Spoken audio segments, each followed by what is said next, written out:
Yeah,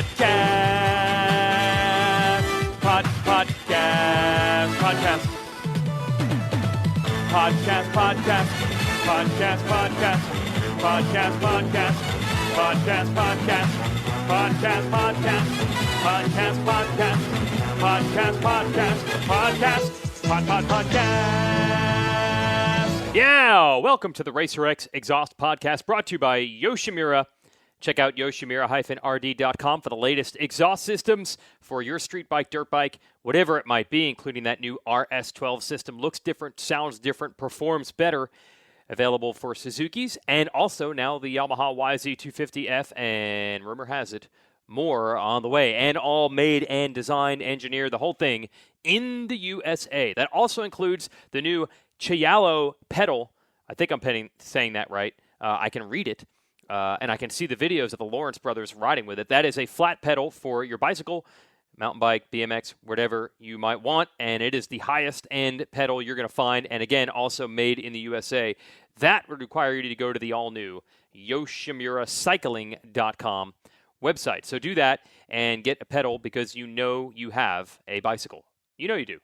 Who has a dirt bike? Who's this into dirt bike racing? It doesn't have some sort of bicycle. They go hand in hand. I only wish the sponsorship money worked that way too. They should be paying us, guys on our side, more than the bicycle riders. I've always had this theory that there are more people that buy mountain bikes who say, you know, I won't use Eli Tomac because the Tomac name is separate in bicycling, but Ken Roxon or Cooper Webb or whoever's on top in racing. More of them know who Ryan Dungey and Riley Villapoto are. I bet you more people that buy mountain bikes than they know professional mountain bike racers. We are the influencers, or at least our athletes are. I'm Jason Wygant here at Racer X. Of course, go to racerxonline.com/subscribe to get not only the latest issue, but an awesome, awesome deal.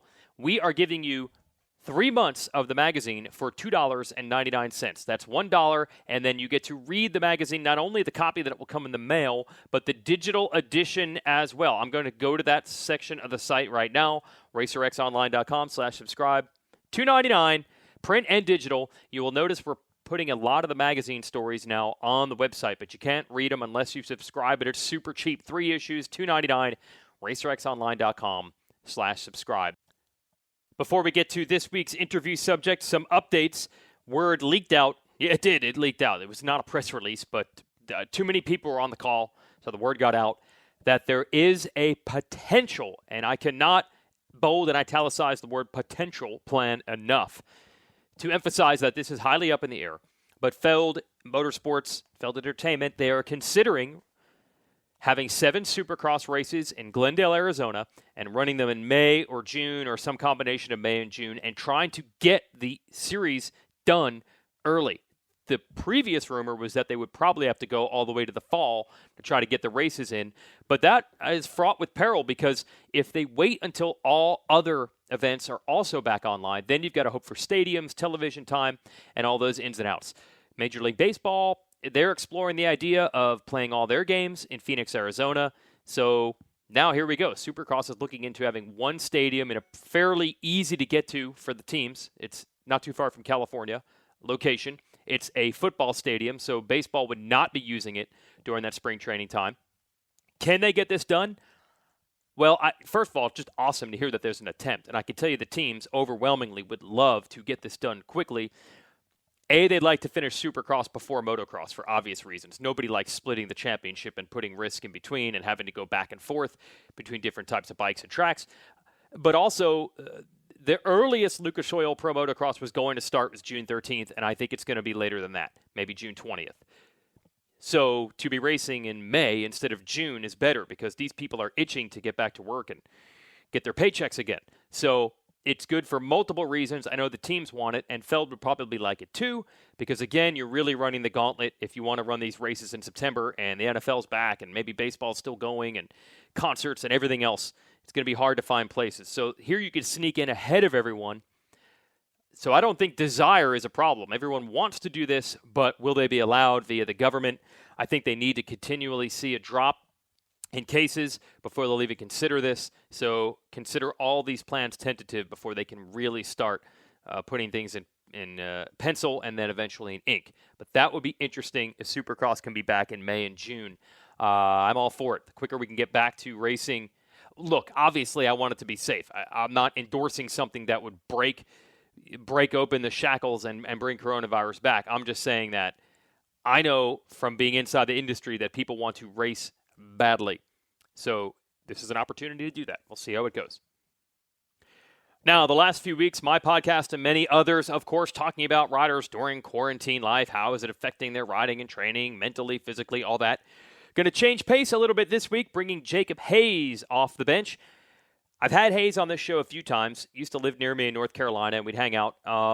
And yes, we're going to ask him about quarantine life, of course. But this is a bit more of a normal story. He is scratching and clawing his way to get onto a factory 250 team and try to be the type of guy that can podium, win races, or maybe championships in Supercross and Motocross. Now, he's not on a bad team now, that Gas Monkey Energy AJE Motorsports Husqvarna team. They're at probably the very upper echelon of privateer teams, but Hayes wants more, and he's trying to state his case. He's in a very odd situation that he was once a pretty well-heralded amateur star. It did not go well after that. He had some very lean years, as he'll talk about quite candidly in this podcast. So I think you'll enjoy the story of Hayes, his journey from here to now, and what he hopes will be more to come. So here's Jacob Hayes. We're going to record here. We've got Jacob Hayes on the line. First of all, where even are you? We used to hook up every once in a while in North Carolina, and then you were at Daniel Blair's house, and then I think you were at Cooper Webb's house. Where did you end up quarantined? Where are you? So, yeah, I've lived in North Carolina basically all my life, and I've always really deep down wanted to make the move out to California just because this is where everything is. This is where all the teams are, all the tracks are. So I packed the van up in late November of 2019 and drove to Daniel Blair's house. He told me I could stay there for the entirety of the West Coast Series. So that was my home base, and I was staying there and kind of back and forth to Cooper Webb's house, SoCal. And then me and Brandon Hartraff started talking about maybe getting, a house together, just because we wanted our own spot and just kind of be a little bit more comfortable. So once the West Coast swing went into break, we started kind of dialing in that a little bit more, becoming more serious about it. And now with the COVID-19, we've had a chance to move into a house. So I'm based here in SoCal now. Oh, you got your own place. Yeah. Wow. And then how does it, you and Hartraff together? So are you quarantining? You see each other, or what do you do? Yeah. We're quarantining together, I guess you could say. And then you don't see anybody else. Is that how it works? Nope. We just go on road bike rides together and just kind of do our own thing. Just a pretty boring life, to be honest. I always want to ask this as someone who's not married. Do you have a girlfriend? Are you not allowed to see people? Like, what? How does the single life work in quarantine? Yeah. I have a girlfriend of coming up on 3 years now, but she lives in Canada, so there's a travel ban, so she can't travel to the U.S. and I can't travel to Canada. So, yeah, I haven't been able to see her since San Diego, so that's been tough. I've just been doing a lot of FaceTime calls and trying to keep in touch through that, and it's definitely tough, especially with what's going on in the world, but it's tough for everyone. I mean, it's not ideal times, so trying to make the best of it. Dude, that's gnarly right there. Can't see your girlfriend for months. That's nuts. For months. Okay, so the obvious question, your season so far, how did it go? Series really started out well on the West Coast. I know it feels like years ago, but you were top 5 runner. Were you happy with the way it was going? From where I was coming into the season, I'm not one to really let out kind of what's going on. I'm a pretty quiet guy. Just I don't know for what reason. I don't think it's really any reason. It's just kind of how I am at times. I mean, I'm an open, honest guy when you talk to me, but I don't really share a whole lot of information. So when at the end of 2019, when I went to Australia to race the series over there for my second year, a lot of people do know that I dislocated my left shoulder pretty bad and broke the top of my humerus, and just barely got on the motorcycle right before Anaheim 1. So The plan was to kind of build into the season. I really didn't even know if I was going to be racing at A1 because of how bad my shoulder was leading up to Anaheim 1. Like, I couldn't even hardly ride. Like, it was a nightmare. Yeah. And just ended up getting through all that and having my best ride at Phoenix. I went 6.55 for 5th overall there.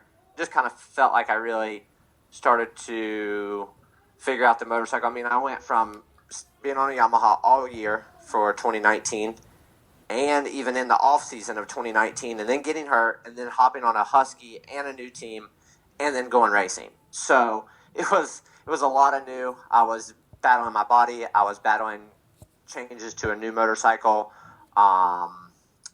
and just trying to take it all in stride. I mean, even at round 2 at St. Louis, I got 6, and I was just like, I could not believe it. Like, I mean, I know where I belong and I know where I can be at 100%, but I was nowhere near close to 100%. You know what I'm saying? Yeah. So at Phoenix, everything kind of seemed to click, and from then on, I just felt more comfortable on the motorcycle each day, and I was working on just my fitness and riding and stuff like that. And when the series went into break, I'm 6 in points right now, you know, as a privateer, so to say. I mean, no, I'm on a team, the AJE Motorsports team, but I'm not on a factory level team. So to be 6 in points right now is pretty cool, but I'd love to go racing again. Yeah, obviously. I mean, that's... Okay, look, this is an obvious question. You just bought a house. Like, do you have to race to make money? Like, is that a problem? Yeah, no, it definitely is a problem. Yeah, I would think. I'm stressing out. I mean, I didn't know all this was going to happen. Sure. When we were looking into getting this house and kind of got everything set up. And then it's obviously gone a lot farther than I ever thought it would have gone. Yeah. So, yeah, it's stressful. I mean, if I don't go racing, I don't make money. And who knows when we do go racing again. And let's be honest, I'm only a Supercross-only team, Supercross-only contract. I don't have anything for outdoors. So, yeah, the future is unknown for me. I'm just kind of taking it day by day and just kind of waiting for all this Corona stuff to pass, to be honest. Yeah, that's right. Because even if Supercross, we know the plan is to race September. Nobody knows for sure. That, for you, would mean, like, 4 more months of nothing. Of nothing. Of no racing. Yeah, which is, gosh, I had a phone conversation with my buddy yesterday, and it's just like, I don't even want to think that way right this second. Like, I can't even allow myself to think that way. I mean, yeah, that is a possibility, but I'm just trying to kind of keep that out of my head right now and train each day as if, I'm on my normal program. Yeah, I want to ask, I'm asking every racer that I interview during this thing. Like, as a racer, you have to have a level of paranoia and obsession over, I've got to improve every day. Did I do the right things today to win the next race I'm in or do better? How do you turn that off? Because you have no outlet for that. You can't be a paranoid nut job every day. I should have done more miles on the bicycle for the next 4 months. So how do you turn that off? I really don't know the answer to that question. I would love to know the answer. Like, I would love to talk to someone if you found someone that could give me that answer. But yeah, I don't know. I'm not psychotic about my bicycle rides and my runs and stuff, but I am trying to get more than normal in. Yeah. But it's just all at moderation. Like, just kind of take it each day. And hey, if I go a little crazy on one day, then I need to back off on the other, and just kind of find that balance. I just know as a racer, you have to be somewhat programmed where at the end of every day, you probably have some reflection of, did I do the right thing? Did I do enough? And right now, there's absolutely no way to know that. Yeah, you're right. There isn't. And I think everyone's in that kind of mind frame. So that kind of eases my mind a little bit that everyone's in that state of, hey, did I do enough? Or am I doing too much? Am I doing enough? Yeah. So everyone's kind of battling those demons. So it's just battling them, within myself. Yeah. And like you said, everybody else is. So it is what it is. Exactly. Okay, so the reason we're doing this pod is not just about this year. Look, man, I feel like the story for you is the same every time. Even when you were on top at Arenacross and then the series goes away just when you win the title. You are perpetually in this uphill battle, and you, like you said, you try not to talk about it too much. You have been in this uphill battle to try to like gain footing for like 10 years now. It's always the same situation with you, bro. Gosh. Yeah, it's kind of weird. I really if we go back to kind of my amateur career, just to kick it off, I was always a Team Green guy. Was kind of on their pipeline of moving up. I was winning titles at Loretta's. I got bumped out of the B class sooner than I should have been due to certain reasons within my inner circle that I really didn't have control of. I'll just go ahead and say it. My dad wanted me to ride, more B races to get more contingency money so we could go to more races. Mm-hmm. And I got bumped I pointed out of the B class. Yeah. So, I should have been racing B at Loretta's in 2010, and instead I was racing the A class up against, Treadle, Anderson, and Gannon Audette. Like, that was their year, was 2010. Yep. So I raced 2010 at Loretta's in A, and I mean, I thought I did pretty good. I was, on the podium quite a few times, and yeah, I rode really good. Team Green was happy, Ryan Holiday and everybody, and then the next year was set up for me to go for some titles, and for me, I didn't have my best year. I rode really well. I was battling Bogle, Nelson. If you go back and look at the stats at any national, I was battling for the win, if not the podium, at worst. Yep. So once Loretta's was over, kind of as every amateur was, what's next? Okay, well, was I moving into the last 3 outdoor nationals? Was I moving into, a fill-in ride, or was I moving into a test ride? Like, I didn't know. Yeah, you didn't have anything after Loretta's. No one came up to you on the podium and said, "Here's a contract." No. Right. Yeah, there was nothing like that. It was pretty much dead silence. Like, I remember I drove with my dad to Unadilla to watch after Loretta's, and Bogle was going pro. That's right. Yeah, that was pretty disheartening, just because I battled him, beat him, and I was sitting on the sidelines when he was making his professional debut. So it was tough. And he killed it, by the way. Yeah, he did. He did really good. So that was tough to sit there and watch and not to have anything. I mean, yeah, I had no money and no ride, and like I said, I don't really know why. I want to say it was because of certain decisions that my dad made for me.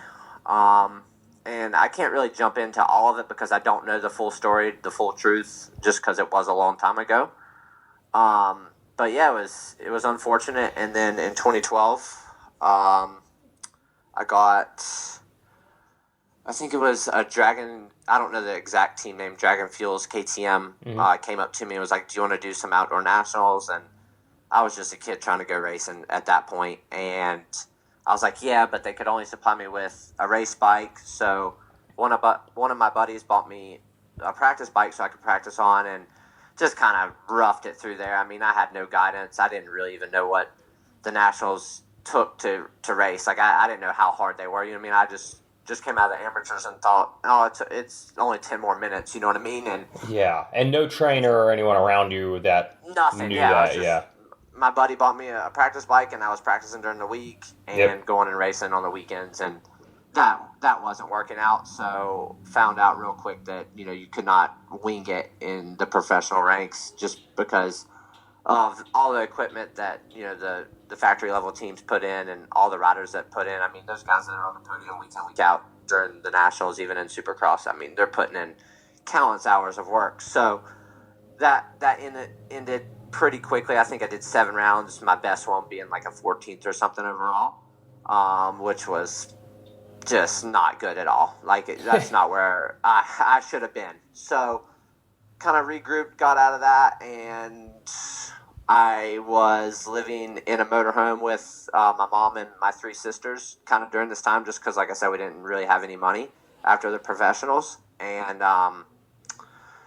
that was the end of 2012, moved into 2013, and I was like, I guess I want to try to maybe race a 450, because I can't build a 250 fast enough to go race the outdoor nationals.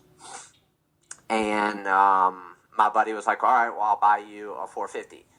And I was like, okay. So started riding 450, just hitting local races, like little money races, just to try to make some kind of money because I didn't have any.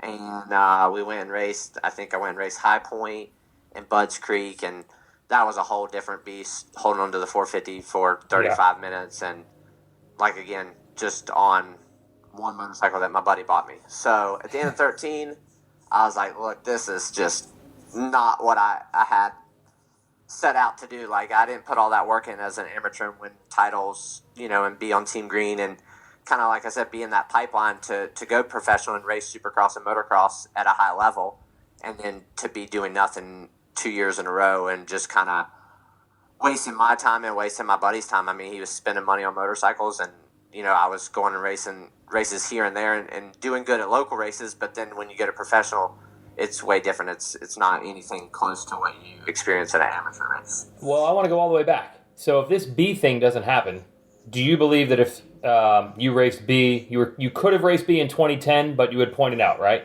Is that the years? So do you think if you had been able to race B class in 2010, and let's just be honest, yes, there are rules, but we know most people know how to skirt those rules and stay in the class. So all you would have had to do is play the same game that everybody else plays. Not cheating, it's just what everybody does. Would that have changed everything for you, you think, if you could have stayed in B one more year? Oh, yeah, I do. I mean, that's the year Bogle got his Geico ride because he won. I'm going to go on a limb here and say he won both 250B stock and mod that year. And yes, he crushed it. Yep. That was my main competition, was him and Kyle Peters. Yeah, and they both ended up, the next year kind of coming out of Loretta's as stars because they had that momentum. They won B, and it's like they went to another level, right? Yep. They, I believe that Kyle got help from Star, and then Bogle got the full Geico deal. And I still had my Team Green deal, which was amazing. I mean, those guys were doing a great job helping me out. But, I had already, I guess the way you look at it as, okay, this kid raced A in 2010. Well, here's his second year in A in 2011. Like, I should have, in everyone's eyes, set the world on fire in 2011. Well, right. I mean, I should have been racing B in 2010, and then my first year being 2011. So, it was just the look of it didn't look that good.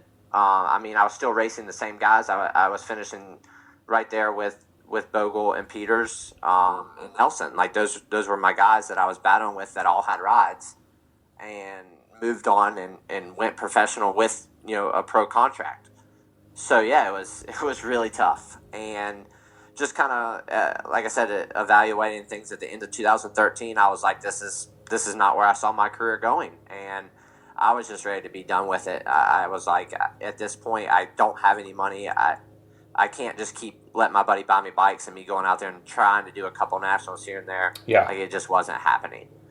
So he was like, hey, what do you think about doing Arenacross? And I was like, I've raced Arenacross a couple times as an amateur. It's all right. And he was like, well, if I buy you a motorcycle, the first 5 rounds are somewhat close. We can drive to, and I'll get my buddy to build you a motor, and we can go try to do them. If you do good, then we'll try to do the whole series. And if you don't, then you can just say I gave it everything I had and just didn't work out. So I was like, all right. So just kind of got ready for that and went in there with... Whoa. But let's talk about the interview, bro. This is what put Jacob Hayes on the map. You randomly do an interview with us on Racer X. I don't even remember who did the interview. And you're just like, yeah, Bowers is a champ. I'm looking forward to getting in there and seeing what that dude's all about and maybe mixing it up with him or whatever you said. And it was like, who's this kid? Are you serious? He ain't going to mix it up with Bowers. Yeah. And then you mix it up with Bowers within like 5 minutes. Yeah, no, I mean, like I said, I've always known what I'm capable of doing. Like, I was winning titles and races in amateur, so it wasn't like I didn't have the talent or the speed. It was just I got dealt with a shitty hand and didn't get that next opportunity to further my career and my ability. So I was just kind of put on hold, and I still had the ability within me. I knew what I could do on a motorcycle, and if I was given the opportunity, I knew I could show people what I was capable of doing. So we went to Arenacross, and I was like, you know what? this is all I got. This is it's either go out here and lay it all on the line and race these dudes like it's literally like my last race, which any one of them could have been. Yep. Or just go out here and just kind of suck it up. So when I went in there, I told myself, kind of driving there that weekend. The first one was in like Worcester, Massachusetts, and I had a bone stock Cowie 250F with just numbers, bone stock pipe, and a motor. And I went there, and the first night I got third, and I was on the podium, and everyone was obviously stoked, and I was pumped just because of what I was on, and no one knew what I could do. I mean, like you said, I did that interview, but no one around in the circle of Arenacross knew what I could do. Yeah, they probably thought you were nuts or cocky or whatever. Yeah, I don't think Bowers was stoked about it. No. So just kind of move on through the rounds. Got a couple wins on just my buddy's motorcycle that he bought me and built a motor. I won a couple rounds, which was incredible, and got an opportunity to ride for Tough Hondas to finish off the season. And I mean, dude, to start off the season riding a Cowie bone stock freaking pipe on it to switch into a Honda and getting second overall in my rookie season in Arenacross, I mean, dude, I couldn't even have told you it would have went that good.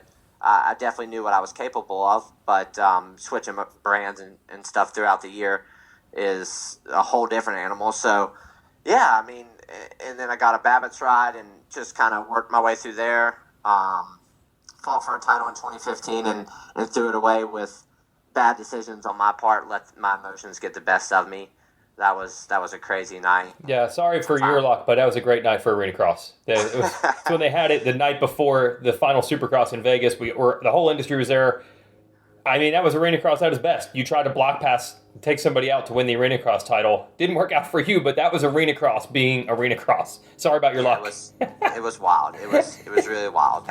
It was my emotions getting the best of me. Definitely, There was a lot of hype throughout the whole season. Yep. Of Arenacross that year. There was a lot of back and forth with me and Kyle Regal, and it bit me that night. It definitely did. But yeah, moving on throughout my career in Arenacross, it went really well. I mean, I had a lot of wins. I held the red plate a lot of times. I won a championship. So that series ended, and I look forward to moving on to Supercross. And I mean, if you would have asked me let's just go all the way back to 2009 when I won my Loretta Lynn's title on 125 in schoolboy class. If I would have been racing Supercross as a rookie, being 25, I would have told you, no way. No way. But that was the cards I was dealt, and I went in there that year in 2019 as, hey guys, kind of the same thing as Arenacross. I know all of you don't know what I can do, but I know what I can do, kind of thing. Mm-hmm. And I went in there, and I definitely wanted to clean up my reputation a little bit. I knew I had a bad reputation of being a pretty big dirty rider in Arenacross. So you actually used the dirty word. You just called it dirty. Yeah. I mean, that was the rep, though. It was. Yeah, It was the rep. If you ask someone, what do you think about Jacob Hayes in Arenacross, they would have said, I don't think they would have said aggressive riding. They would have just said dirty riding. Okay. I think that would have been the general public's thoughts. Mm-hmm. So I wanted to kind of clean up my reputation a little bit and be more known as, hey, that guy is riding really freaking good and he's not taking people out. Yeah. So, I got that opportunity with Cycle Trader. Christina Denny gave me that opportunity. So I went out there and got some, top 5 and was riding really good. My first, year in Supercross. So I was happy with the way things were going.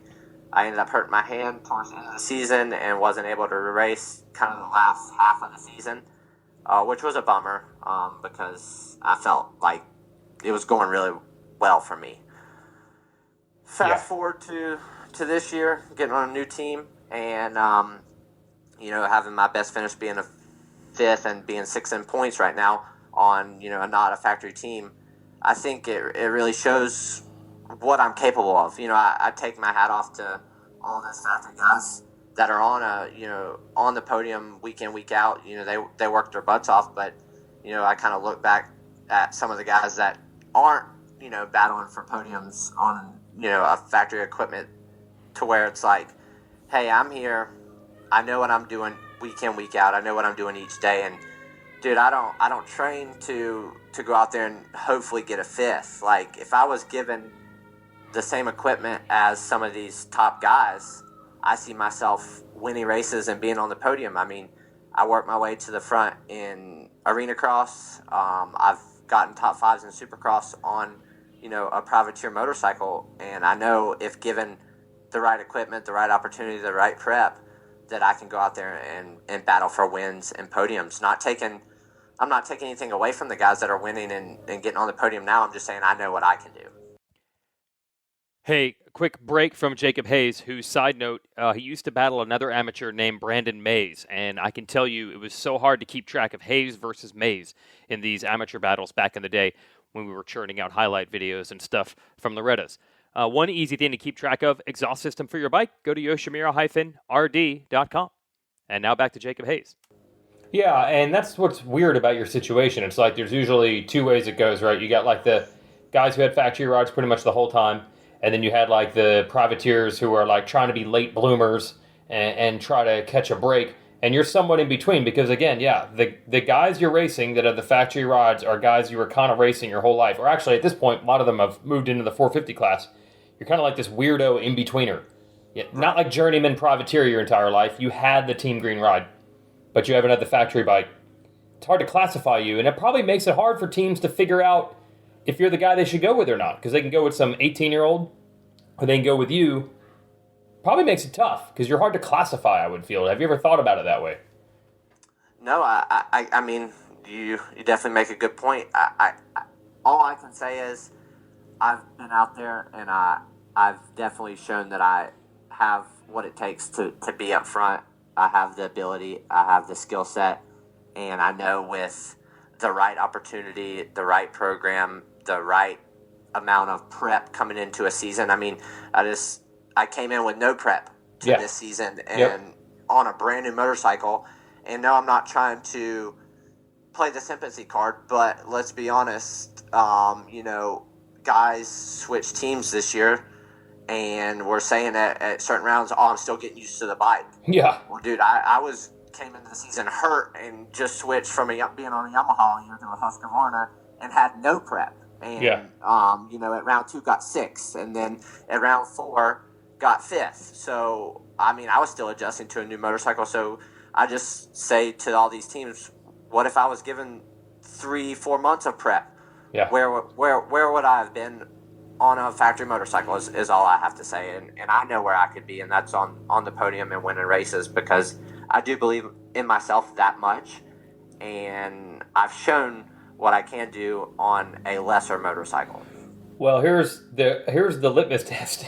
Your guy, your roommate, your buddy, the guy you were hanging out with 24/7. That's exactly what happened. And then Hartrat's on the podium every week at the beginning of the season. Like, that's exactly what happened with him. Yep. And he did great. He did put his 2 years in on Cycle Trader and pay his dues and stuff like that. And, like I said, I know what I'm capable of doing, and I've put in the work. I put in the work daily. I don't train as hard as I train just to go out there and get a fifth. Like, I was stoked at Phoenix to get fifth, but I know what I can do. Yeah. And it makes me angry, and like this fire burns inside me, because I know what I could be doing if I had, like, it's like a what if situation. Like, yeah, I got fifth. That's awesome.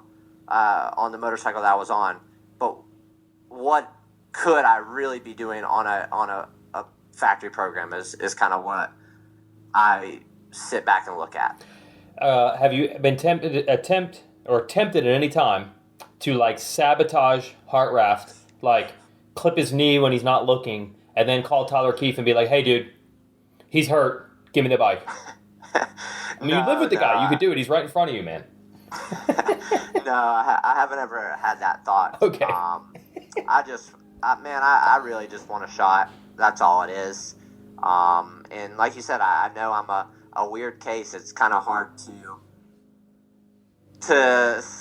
it's not hard to sell me because I've got the results. But Yeah. I am, like you said, I'm not that journeyman privateer, but I'm not the young rookie either. Right. So it's a weird middle of the road thing. And, I mean, dude, I've said it. I got dealt a shitty hand. Like it was really weird, and a lot of things were out of my control. A lot of things were in my control, and all I got to do is look forward and kind of focus on myself now and keep working and just trying to get that shot is all it is. Look, man, I don't think you want to dig too deep into it, but it's a little window not just into your career, but to the career of all the riders. The year that you're in the A class, how old are you at that point? 18, something like that? No, in 2010, I would have been 16, 17. Oh, okay, even worse. So 16, 17. Look, unfortunately, the parents are going to make as much of a part of this deal as the kids are. Like, you're not 16 doing all the negotiating and all the talking to all the teams. Like, it sounds like your dad, for better or for worse, as all dads would, had a lot to do with how this turned out. And that's probably the case with every rider when they're 16, right? Yeah, no, I mean, definitely. He negotiated the contracts and talked to all the teams and stuff like that. And I remember I talked to one team. They had come up to me at one of the races, and I wanted to sign the contract, and he didn't. And we ended up going with his decision. And it was just like I said. I really don't know the full story to a lot of it, but I know there was a lot of decisions that were made on his part that might have not been the best. And all I can do now is look back on it and say, dang, what if? Yeah. But I got to focus on the future. Where are you and your dad at these days? No relationship. Ooh, yeah. Well, that says something. Yeah, no relationship. I couldn't tell you the last time I've seen him or talked to him. So yeah, no relationship. Just it's unfortunate, but it was kind of a decision I made.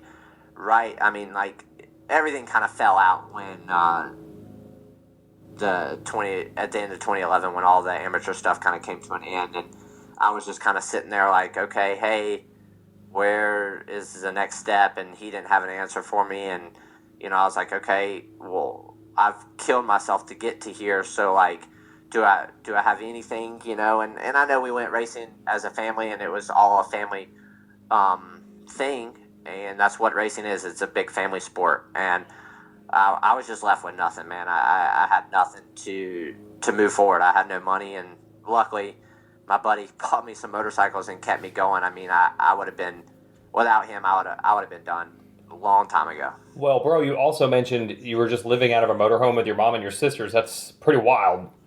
Yeah, we were living out of a little motorhome. My mom, me, and my three sisters, and we stayed in the motorhome for 2 years at an RV park. So it was what?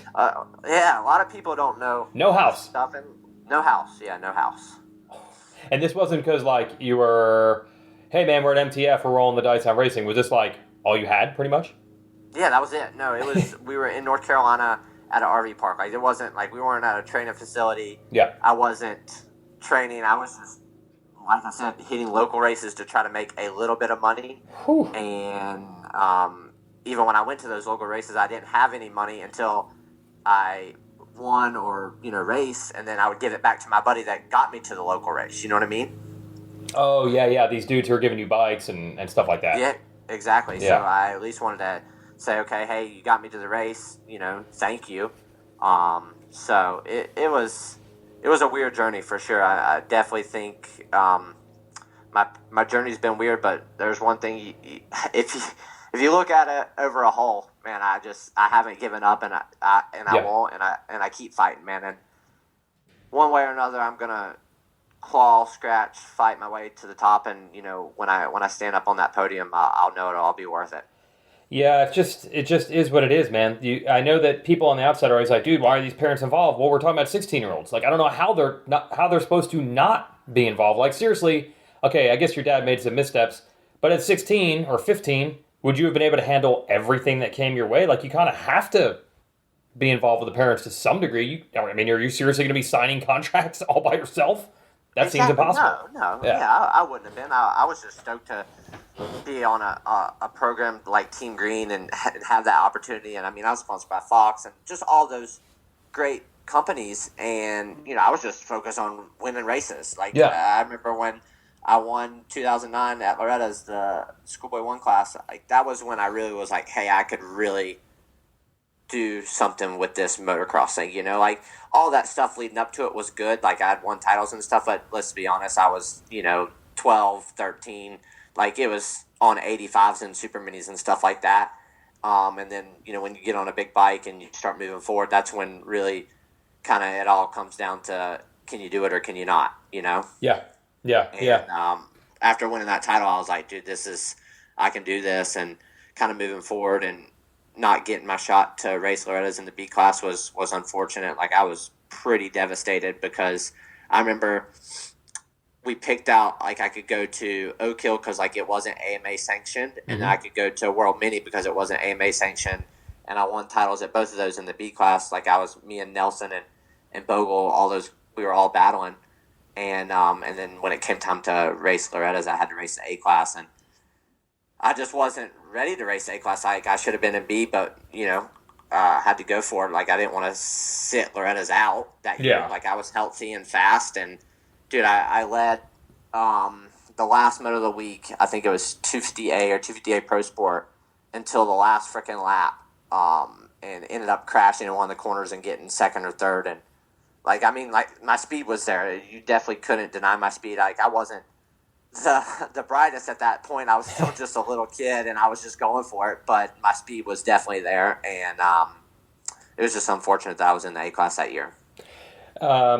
Are there any bridges like that have been burned along the way, or are you available like for all teams, or are there things that go back even these amateur days where you're like, oh man, that all got messed up? Or are you just kind of out there? I definitely know there were some sore feelings with Team Green and Ryan Holiday and stuff. Oh. At the end of 2014, my buddy made me go up to him at the, like we finished the year at Arenacross in Salt Lake, and he was coming to watch Bowers wrap up the title that night. And my buddy's like, you got to go apologize, even though, a lot of it wasn't your fault. You just got to go apologize. And I was scared. And he was like, he made me go up and say something to him. And I just went up to Ryan. I was like, hey, Ryan, for all that stuff in the past, there was a lot of things that were out of my control, but I'm my own man now. And I just want to let you know moving forward that I deal with all this stuff on my own.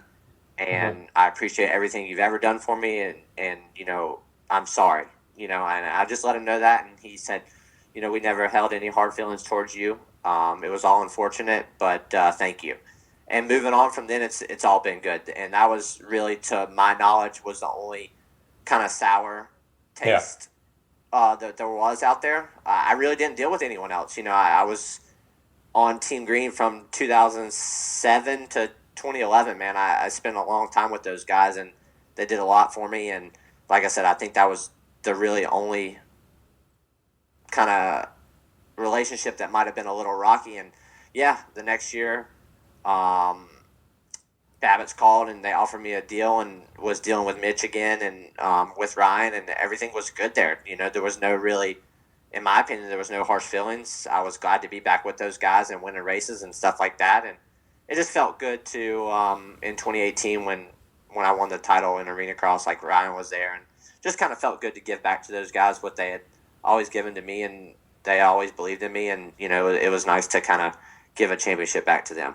All right, so whatever options are out there, they could all potentially be on the table with you. So yeah, who knows? I would hope so. I try to be the nicest and carry myself the best way I possibly can. I deal with all of it on my own, and just try to be as nice as I can to everyone, and work hard. Like I said, I don't think if you look over my whole career that you can ever deny my work ethic. As far as your current team, though, by the way, they're kind of like you. They're kind of like in-betweener. Like, they are a privateer team, but they're like a pretty good privateer team. They seem to, at least with the results they get, you guys seem to do pretty well, even last year before you were there. This is their third year running. Yeah. Last year with Chris, I think, kind of put them on the map. Like, he had a really couple good rides and kind of put them on the map. And I was a little unknown about them as a team when I started talking to them. But it was just right there when I went to Australia. We were in talks, and there wasn't anything on the table for me, and I told myself that I can't not go racing again. Like, I have to go race Supercross again. Like, it was like there was no not racing Supercross. Yeah. And that was the only option for me. So I signed the deal with them, and it's all worked out really good. The bike has been amazing. Like, Twisted Development does the engines, and then AEO does the suspension, like Mark Johnson, and everything's been great. Like, I know what the bike was when I was racing the first 6 rounds, and I know what it is now, and it would just, I mean, I know everything's all up in the air, but we've made a lot of improvements. I'm not riding right now, but I was right after the San When Diego E started, round. yeah. When E started, yeah. I was riding. So Yep. everything's been good with the motorcycle. I mean, the team works really hard. They've given me everything I've needed to go out there and perform my best, and it's been really nice.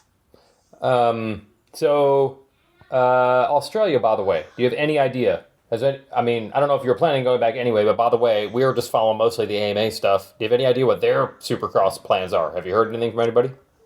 I know they're, because I talked to, I went for the 2 years in a row, same team, Circuit Yamaha, so Yeah. I'm really close with a mechanic over there, and he said that their outdoor season has been pushed back. Right. But I think it's just kind of the same as everyone. Like, we really do not know until, like, all the government restrictions Right. are kind of lifted. Like, Yeah. no one really knows, hey, we can go racing this date because this is when all the restrictions will be lifted. So Nope. until that, I don't think anyone knows. And, I mean, I would just love to finish Supercross here and have, a full West Coast under my belt and really put it up there in the front and try to get a ride. I mean, I'm here in SoCal now. Like I said, this has been a long time kind of dream of mine to be out here and be around all the teams and show my face every day. I think that's needed. And it's kind of a gamble. I don't know if I'm going to get a ride, but I'm sticking it all on the line to try to get one. Yeah, well, like you said, you're definitely fighting for it. You're trying hard. Hey, you don't feel, by the way, look, it's funny to hear your contemporaries being like a guy like Bogle, he's been through the ringer as far as injuries and stuff. Do you at least feel pretty fresh physically? At least compared to poor Bogle, man, he's gone through some big ones. Are you okay, at least from that perspective? Yeah, no, I mean, Arenacross was a lot easier on the body than I can say Supercross and Motocross is. Right. I spent, 4 or 5 years there. Yeah. And I just did Arenacross. Like, I wasn't doing outdoors. I wasn't even riding outdoors. So, it definitely was a lot easier on my body. And then, I've had my shoulder and, my body's fresh right now. I wake up every day and no, I don't have really any aches or pains unless I create one the day before trying to kill myself. But yeah, no, right now I'm good. And I would love to go race some outdoors. I mean, last year was my first full season. Again, that's crazy to think as 25 years old, that would have been my first full season doing outdoors.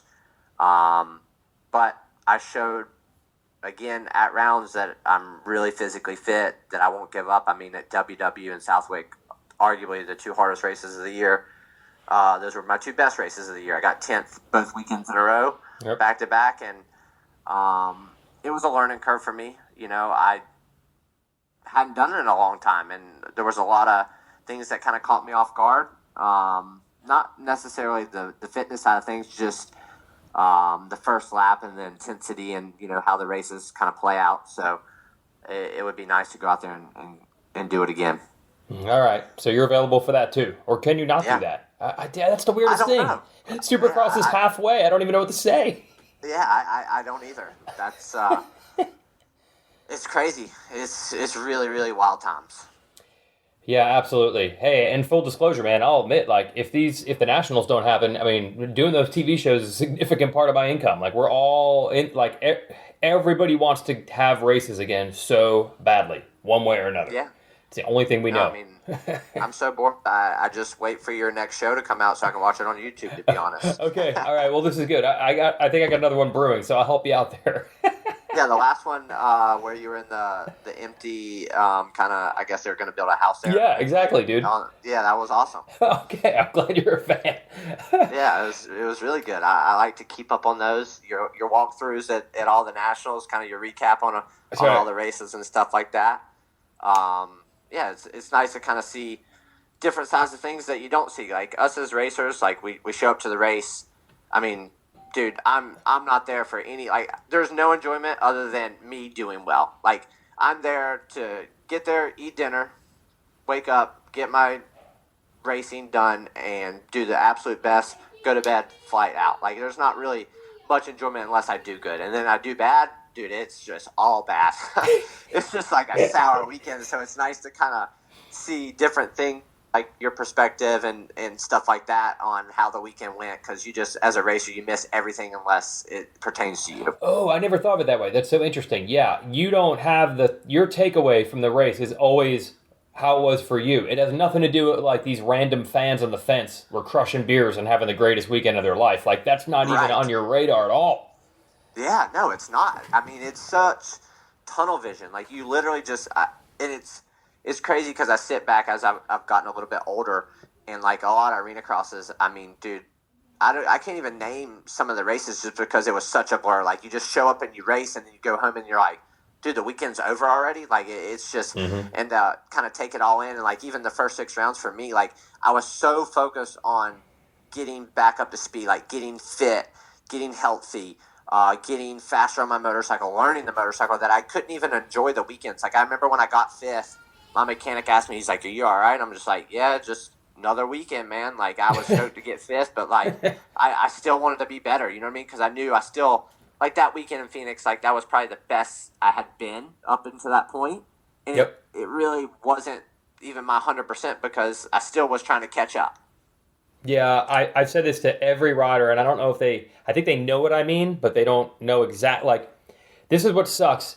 You can't get to your level professional athlete, or even what I'm doing. You cannot get to that level without having a lot of ambition, right? Like, you want to break the mold, and you want to be very, very, very good at what you do.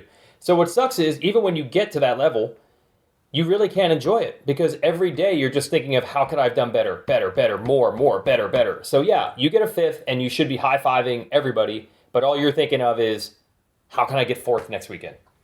Makes it hard to enjoy it. 100%. Yeah. 100%. You're right. Yep. Yeah, and if you weren't that ambitious, you wouldn't be good. So you can't be the other way either.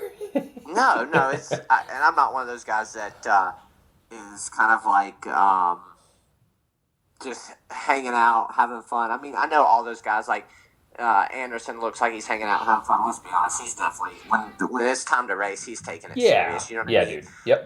But even when I'm off the track, I'm not that loose and outgoing.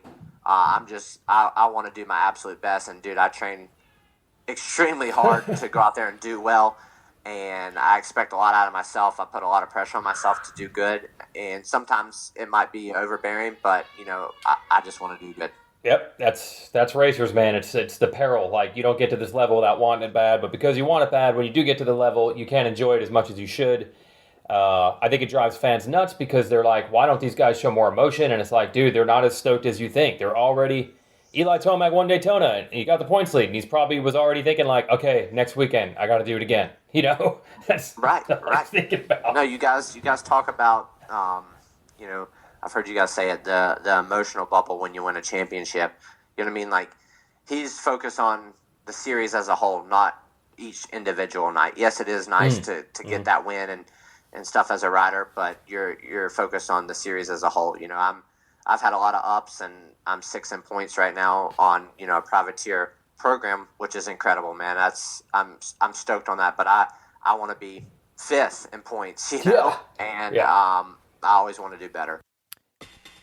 That's it for our conversation with Jacob Hayes. I got a bunch of others coming your way. We'll throw the Justin Barcia interview up this week. I talked to him on Instagram Live last week, and then you can read that interview on RacerX Online. But I know how it works. Some people are social media people, some people are reading people, and some people are podcast people. So we're going to repurpose all this content we're getting during this break, try to entertain you as best we can. And, of course, just keep an eye on RacerX Online for the latest on this Supercross plan. If they're going to race be it in Glendale or anywhere, if they're going to try to race in May or June, I can tell you the answer is going to come quickly. They cannot wait. You're getting all these teams back to work and all the legwork that has to be done. It's not going to happen quickly, so they need to give a decent amount of lead time. I believe you'll know by this week or next. I'd say by May 1st, you're probably going to know if it's going to happen. That gives us about 9 days from when I'm recording this, so stay tuned. It'll be a yay or a nay, but at least we'll know either way. Thanks to Yoshimura, that's our title sponsor. Check out the RS12 exhaust system at yoshimura-rd.com. And subscribe to RacerX, $2.99, 3 issues, print and digital. It's a steal. We will come to your house. Actually, we can't. We cannot come to your house and accuse you of stealing because that would violate social distancing norms. But otherwise, we'd be upset. I mean, you are practically taking money from us if we're going to give you 3 magazines for $3. I can tell you it costs more to produce it, but we want to get the mag in your hands, let you enjoy it. We think you will. So go to racerxonline.com/subscribe, and that's it for this week's show. We'll be back with Justin Barsha in a couple of days.